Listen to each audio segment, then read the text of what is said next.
की अहम बैठक खत्म हो चुकी है, जिसके बाद प्रेस वार्ता हुई और इस बैठक में लिए गए फैसलों की जानकारी दी गई। सीएम भजनलाल शर्मा ने बैठक की अध्यक्षता की। देखिए, कई फैसले हैं जिन पर मोहर लगी है। ये बड़ी खबर आपको बता रहे हैं इस वक्त की। मुख्य तौर पर जो फैसले सुर्खियां बटोर रहे हैं वो आपको बता देते हैं। Coaching centre control and regulation 2025 विधेयक को कैबिनेट बैठक में मंजूरी दी गई है। देखिए, 50 से अधिक जो कोचिंग संस्थान है उसे इस विधेयक के अंतर्गत लाया जाएगा। इधर कर्मचारी वर्ग के लिए एक गुड न्यूज है। 1 जनवरी 2025 से बढ़ी हुई ग्रेजुटी का कर्मचारियों को लाभ मिलेगा। इधर केंद्र सरकार के अनुरूप राज्य सरकार भी राज्य के कर्मचारियों को ग्रेजुटी का लाभ देने वाली है। यह फैसला लिया गया है। राजस्थान अधीनस्थ सेवा नियमों में संशोधन की खबर है। बैठक में इसे मंजूरी दी गई है। साथ ही यह भी जानकारी मिल रही है कि राजस्थान कौशल नीति 2025 जिसकी घोषणा की गई थी बजट में, उसे भी मंजूरी दे दी है। इस नीति के लागू होने पर इस पॉलिसी से बेरोजगार युवाओं को अवसर के तौर पर, मौकों के तौर पर लाभ मिलेंगे। खासकर जो इंजीनियर्स हैं उन्हें बेहतर रोजगार मिल सके, इसका ग्राउंड इस नीति के जरिए तैयार होगा।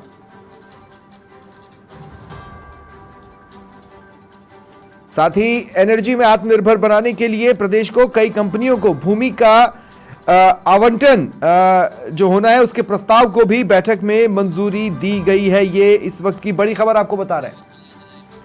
और चलिए सीधा रुख करते हैं सहयोगी रहमतुल्लाह का, जो इस वक्त मेरे साथ जुड़ रहे हैं। रहमतुल्लाह, क्या जानकारी है बड़े फैसलों के बारे में, बताएं।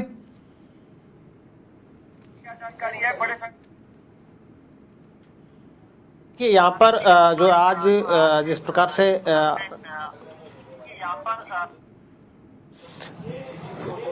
राजस्थान युवाओं में राजस्थान कौशल नीति को लेकर के भी आज अहम फैसले हुए। राजस्थान कौशल प्रशिक्षण प्रदान की को लेकर के इस नीति का माध्यम से नीति को लेकर के आज कैबिनेट की बैठक मंजूर मिली है। उसके अलावा अगर बात करें तो ग्रेच्युटी का लाभ राजस्थान बजट 2025-26 में घोषणा पूरा करते हुए अब राजस्थान में सरकार कर्मचारियों को केंद्र के अनुरूप 1 जनवरी से बढ़ी हुई ग्रेच्युटी का जो है लाभ दिया होगा। इस प्रस्ताव को आज मंत्रिमंडल के द्वारा अनुमोदित जो है किया गया है। और हालांकि पास में बातचीत करने के लिए संसदीय कार्य मंत्री से बातचीत करेंगे। उसके अलावा अगर बात करें स्वप्निल जी, इस 11 सितंबर को जारी अधिसूचना के तहत 1 जनवरी 2024 से इसको भावी माना जाएगा। और उसके अलावा तमाम ऐसी जो कंपनियां हैं उसको ऊर्जा के लिए भूमि आवंटन का भी जो है इसमें मंजूरी मिली गई है और इसमें आज अहम फैसले हुए हैं। और हमारे साथ मौजूद है संसदीय कार्य मंत्री से बातचीत करने की कोशिश करेंगे। एक सवाल जरूर लीजिएगा रहमतुल्लाह, ये जो कोचिंग पर लगाम लगाने के लिए रेगुलेशन एक्ट को मंजूरी दी गई है, उसमें क्या क्या है?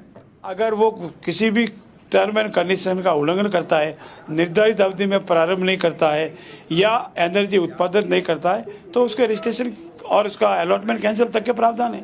सर, कोचिंग सेंटर के लिए किस तरीके के अलग अलग प्रोजेक्ट की अलग अलग अवधि है। वो निश्चित एक किसी की अवधि नहीं है, अलग अलग। कोचिंग सेंटर के लिए क्या क्या नियम लागू? कोचिंग सेंटर के लिए नियम है, रजिस्ट्रेशन जरूरी, वातावरण उत्पन्न करे, ट्यूटर क्वालिफाइड ट्यूटर रखे, मनोवैज्ञानिक शिक्षक रखे और जो भी नियम बने उसकी पालना करें।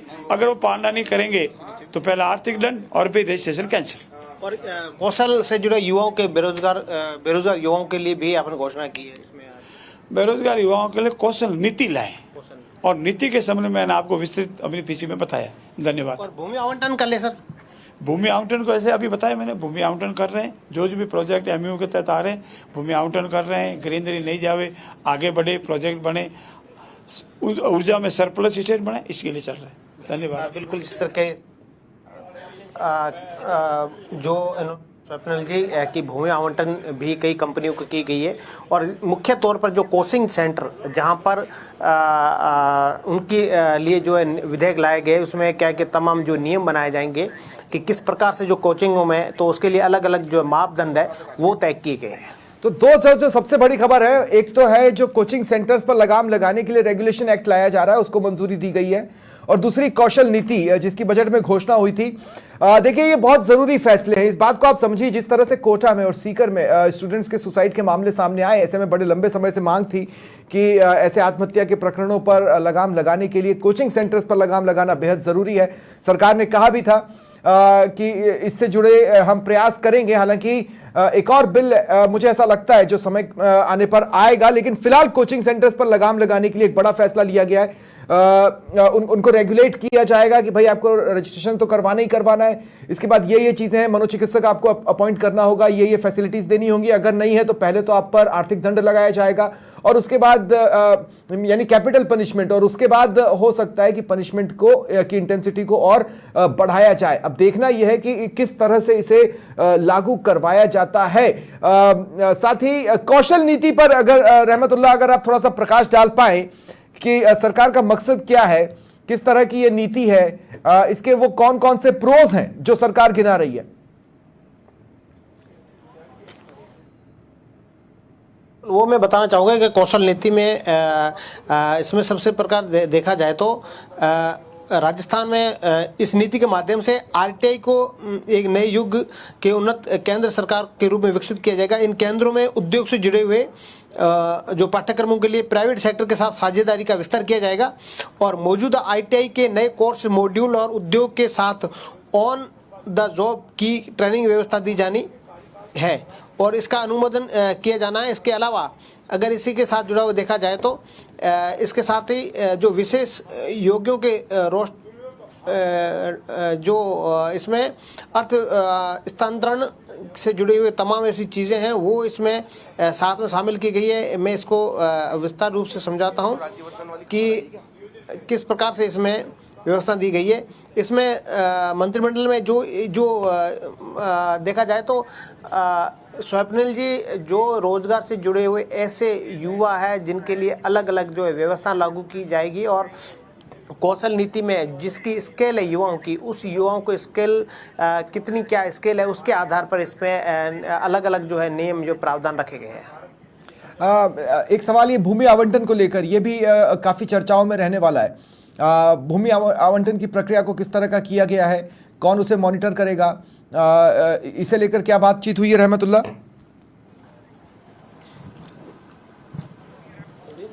देखिए भूमि आवंटन को लेकर के देखा जाए तो कि इसमें कुछ जिले हैं, जैसे जैसलमेर जिले की बात करें, फलोदी जिले की बात करें, बीकानेर की बात करें, यहाँ पर कुछ कंपनियों को भूमि आवंटन दी जाए। उदयपुर जिले की बात करें तो यहाँ पर पोखरण की अगर बात करें यहाँ पर 400 मेगावाट क्षमता के सोलर प्रोजेक्ट, यहाँ सब सोलर प्रोजेक्ट लगाए जाएंगे।